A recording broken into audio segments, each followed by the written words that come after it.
Yan. So, meron ako ditong DIY 1,300 watt hour na portable power station. Ito. Life PO4 battery siya. Yan. So, meron tayong mga DC na output. Dalawang USB, dalawang PD or power delivery. Meron tayong cigarette socket. Yan. Dalawang barrel jack. Tapos ito naman yung sa charger, input XT60 yung connector na yan. Tapos ito dalawang outlet, 500 watts pure sine wave na 60 Hz.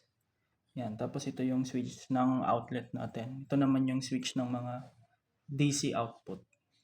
Pag inon mo yan, automatic mag-on yung monitor. Yan.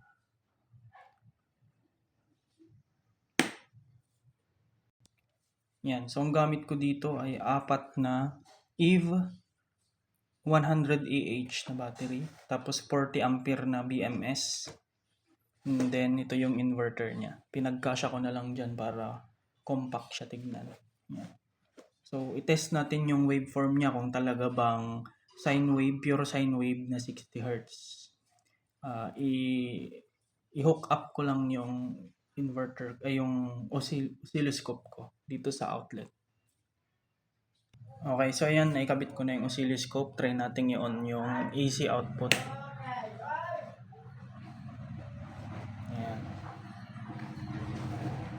Check natin. Yan, 232 volts yung RMS and then 60 Hz yung output niya or yung frequency niya. So, pwede na siyang gamitin sa mga motorized na load, mga inductive load na tinatawag, like yung mga electric fan. Yan. So, goods na siya.